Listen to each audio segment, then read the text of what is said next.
الحمد لله رب العالمين.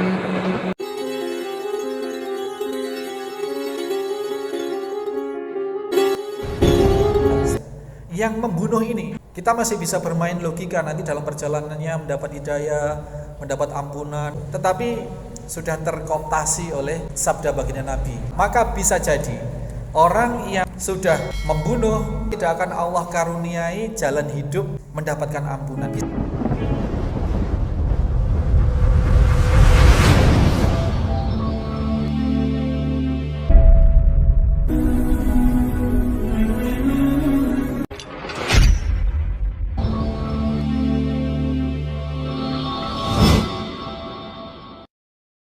Bismillahirrahmanirrahim.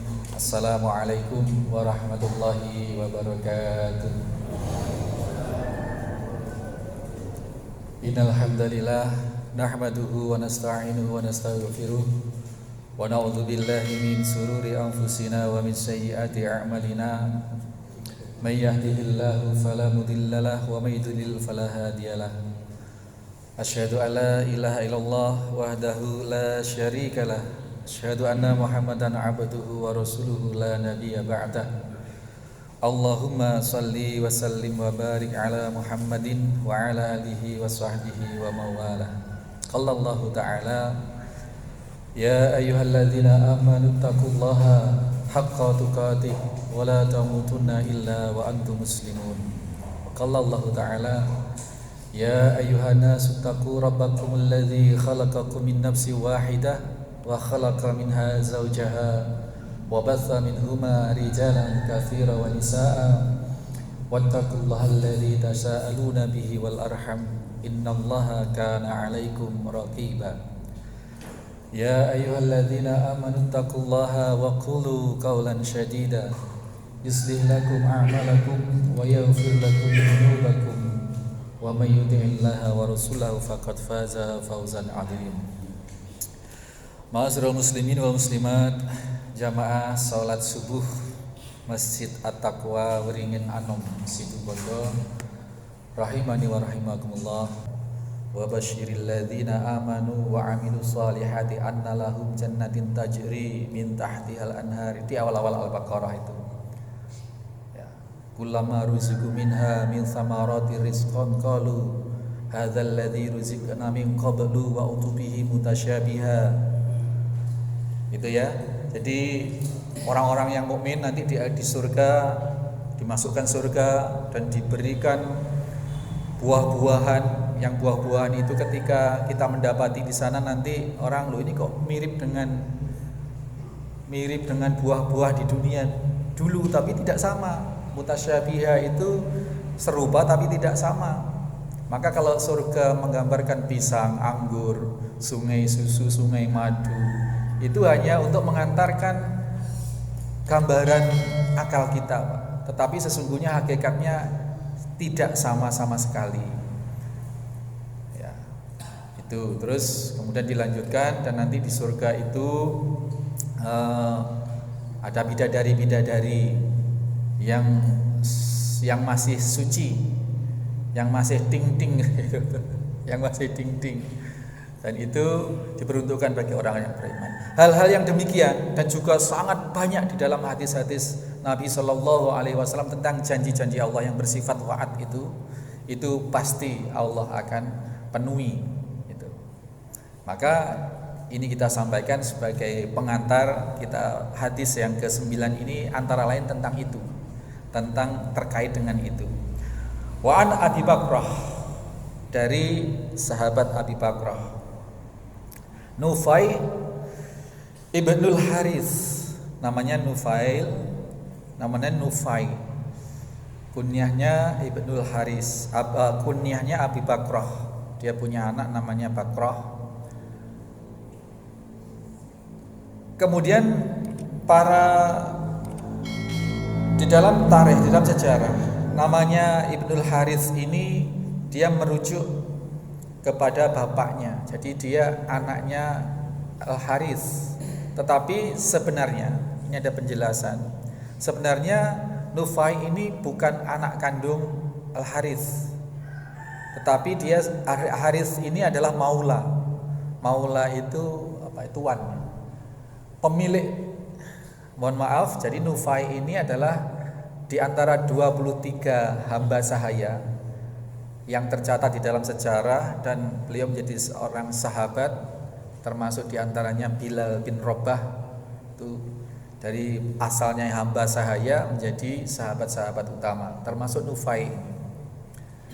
Nah, maula yang bernama Haris ini membebaskan karena keimanan Nufai ini, membebaskan, kemudian dia menjadi merdeka, dan kebanyakan orang-orang para budak, para hamba sahaya yang dibebaskan oleh tuannya karena kebaikan hati tuannya ini, hubungannya silaturahimnya sangat erat, sampai-sampai banyak di antara mereka yang seperti anak dan bapak, termasuk Nufai ini. Nufai dengan Haris ini bukan bapak kandung, tetapi ini dinisbatkan namanya, ibnulnya adalah Haris ini.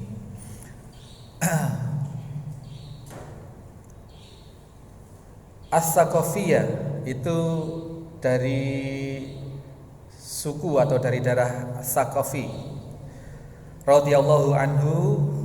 Mudah-mudahan Allah meridhoi Nufai ini. Anna Nabi sallallahu alaihi wasallam qala, Nufai menceritakan bahwasanya Nabi sallallahu alaihi wasallam bersabda. Ini melanjutkan hadis yang ke-8 kemarin, kita berada di hadis yang ke-9. Idzal taqal muslimani, apabila ada dua orang muslim ya, muslim, bukan lagi mukmin, muslim, bisayfaihima, dengan saif, dengan pedang keduanya, masing-masing membawa pedang. Fal qatilu wal maqtul, maka yang membunuh, wal maqtul, dan yang terbunuh, finnar, masuk neraka. Kelak calon berada di neraka kalau sudah melewati fase-fase barzah, fase-fase kiamat, kemudian alamatnya kelak di neraka. Kalimat ini sudah bisa dipahami Bapak Ibu sekalian. Sebelum kita berlanjut, apabila ada dua orang muslim ini termasuk di dalamnya muslimah, Bu. Jadi jangan, oh itu hadis bukan untuk kita ini, kalau kita berarti nanti tidak masuk itu, berarti boleh saling bunuh. Nggak boleh, okay? Muslim ya muslimah gitu. Maka yang membunuh dan yang terbunuh sama-sama masuk neraka. Ada kejanggalan nggak di sini? Kejanggalan logika atau tidak? Sedikit-sedikit kita jalan sambil kita pemahaman, monggo. Ada yang aneh? Yang membunuh masuk neraka, yang dibunuh masuk neraka. Dalam kondisi dua orang muslim yang saling berhadapan dengan pedang masing-masing seperti ini, dengan pedang masing-masing. Gak ada sesuatu yang ganjil? Gak ada? Nggih.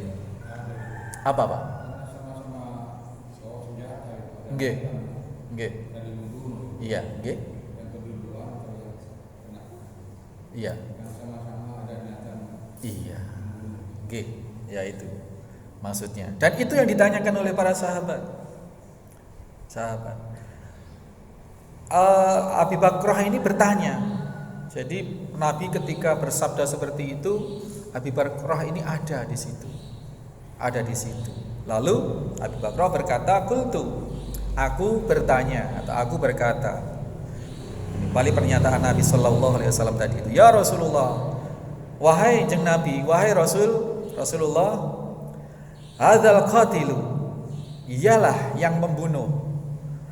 Dialah yang membunuh, maklum masuk neraka. Fama balul maqtul." Nah, bagaimana yang terbunuh kok bisa masuk neraka? Ini jelasnya pertanyaan seperti itu. Ini yang bertanya langsung Abi Bakrah Nufai. Rasul menjawab, qala innahu kana harisan ala qatli sahibi. Seperti yang disampaikan Mbah Kum tadi, bahwa kata Nabi sesungguhnya dia yang terbunuh tadi itu karena harisan juga sudah berambisi atau sudah berniat atau sudah berupaya ala qatli sahibi untuk membunuh lawannya tadi itu, temannya tadi itu. Dikatakan sahibi karena sesama muslim. Al muslimun hakul muslim ikhwah, itu saudara sebenarnya. Maka meskipun dia berhadapan lawan, Nabi menyebutnya sebagai sahibi, sebagai sahabat, sebagai temannya. Ini muttafaqun alaih. Hadis ini sahih, disepakati oleh dua rawi hadis dan masing-masing meriwayatkan, Bukhari dan Muslim. Ini.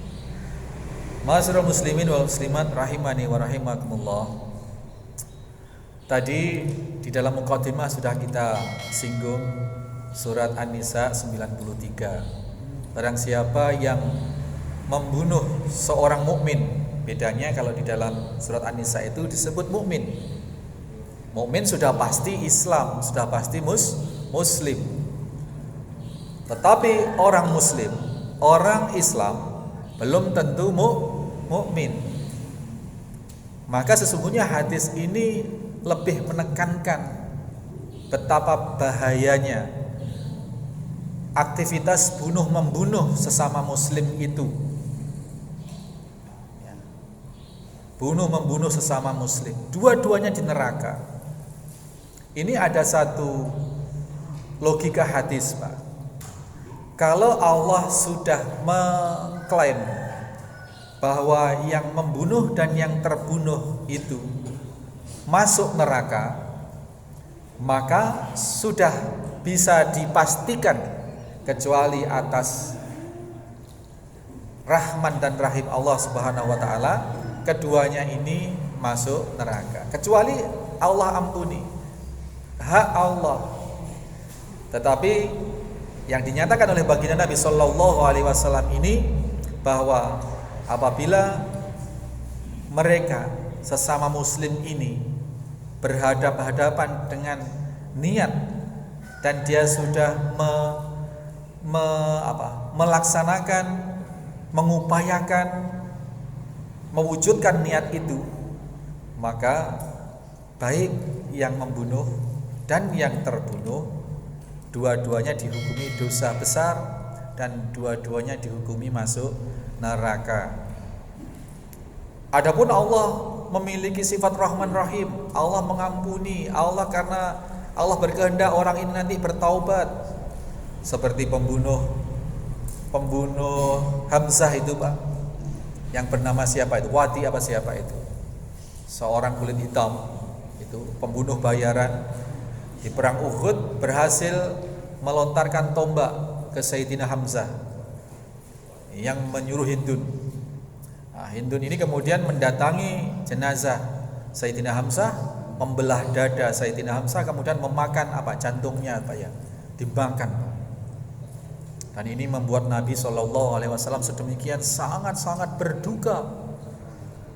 Dan ketika Allah dalam proses perjalanan ini memberi hidayah pada Wati ini, pada pembunuh Sayyidina Hamzah ini, kemudian menjadi mu'alaf, menyatakan muslim, mukmin, menyatakan beriman, Nabi SAW ini, Pak, saking sedihnya, saking tidak kuasa kalau bertatapan dengan pembunuh pamannya ini, selalu berpaling.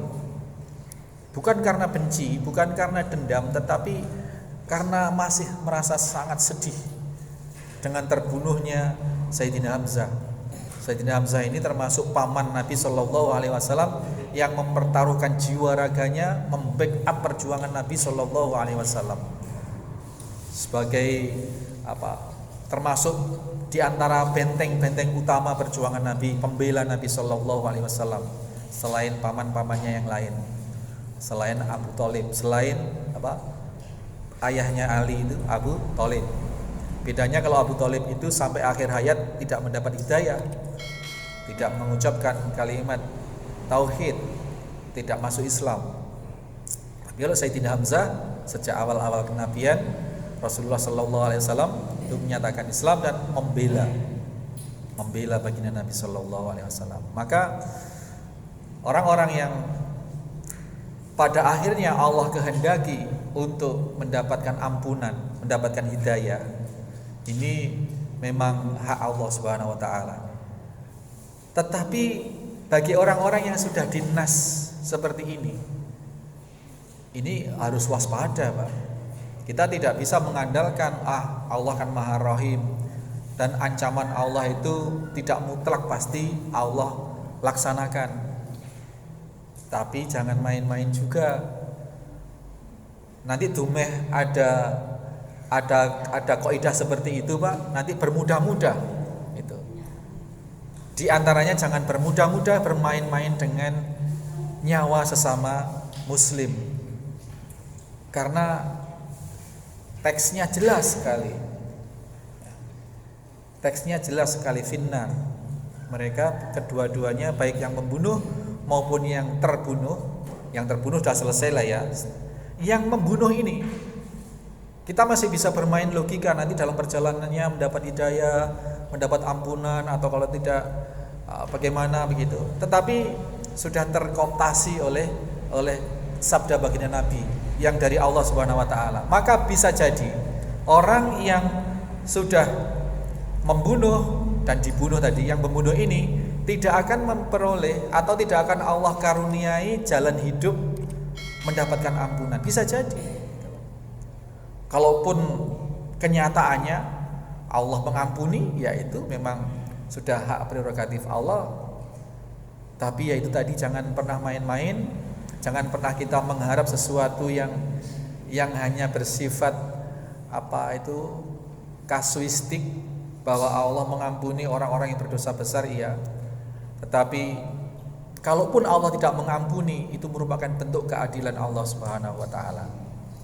Membunuh ini ya. Jadi ulama menyatakan salah satu kalimat, man azima ala maksiatin, barang siapa yang sudah berazam, yang sudah berniat kuat. Azam itu adalah niat, keinginan kuat, Pak, yang sudah menggebu di dalam hati untuk melakukan maksiat. Biqalbihi, niatnya di dalam hati itu. Wa waqtana nafsahu, dan kemudian sudah mempersiapkan diri. Jadi tidak hanya amalan hati, tidak hanya niat, tetapi dia sudah mempersiapkan diri, menyiapkan pedangnya, atau kalau mau maksiat berupa mencuri, menyiapkan linggis mungkin, atau kunci letter T mungkin, yang mau nyuri motor, Pak, sudah menyiapkan itu, menyiapkan tang, menyiapkan macam-macam, ya, sudah mempersiapkan diri seperti itu. Alaihi, atas usaha maksiatnya tadi, wa basyaru asbabaha, dan dia sudah melakukan sebab-sebab terjadinya kemaksiatan tadi itu. Misalnya kalau mau nyuri, itu dia sudah megang sepeda motornya, sudah berusaha ngutek-ngutek dengan kunci letter T-nya tadi itu. Dia sudah berusaha. Istahaqal uqubah, maka meskipun ya lam yanjah, meskipun gagal, meskipun tidak jadi, maka dia sudah terhukumi dosa.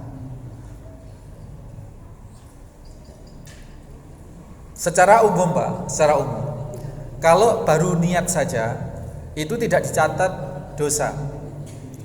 Dan kalau dilakukan niat itu maksiat, itu dosanya sebesar sesuai dengan derajat dosanya. Kalau satu ya satu. Tetapi kalau niat baik, bedanya, Pak.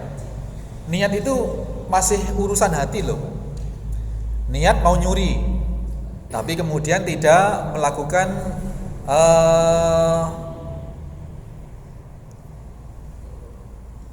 wawaktona, tidak mempersiapkan diri, niat mencuri tapi belum sempat atau tidak sampai mempersiapkan diri untuk melakukan itu, apalagi wabaswaru asbaba, melakukan proses pencurian, apalagi yang masih kerentek hati niat, itu belum terhukumi dosa untuk suatu kemaksiatan. Beda halnya dengan niat untuk ibadah, niat untuk kebaikan. Baru niat saja sudah Allah beri pahala. Dan kemaksiatan kalau jadi dilakukan, maka dosanya sesuai kadar dosa kemaksiatannya. Besar kecilnya ya segitu, sudah ada takarannya. Tetapi apabila kebaikan yang diniatkan tadi, baru niat saja sudah dapat satu kebaikan. Kalau jadi dilaksanakan, maka pahalanya dilipat gandakan 10 kali lipat atau 10 derajat dari nilai kebaikan yang dilakukan. Ini bedanya niat jahat, niat maksiat dengan niat yang beribadah. Nah, kemudian untuk menyikapi niat ini, kita para ulama membagi atau mengklasifikasikan menjadi 3. Seorang berniat melakukan kemaksiatan, ini belum dihukumi dosa. Tetapi kalau sudah mempersiapkan diri, melakukan upaya-upaya, kemudian qadarullah tidak jadi, niat maksiat yang seperti ini dihukumi dosa. Karena sudah berusaha, meskipun dalam perjalanannya tidak jadi oleh faktor eksternal.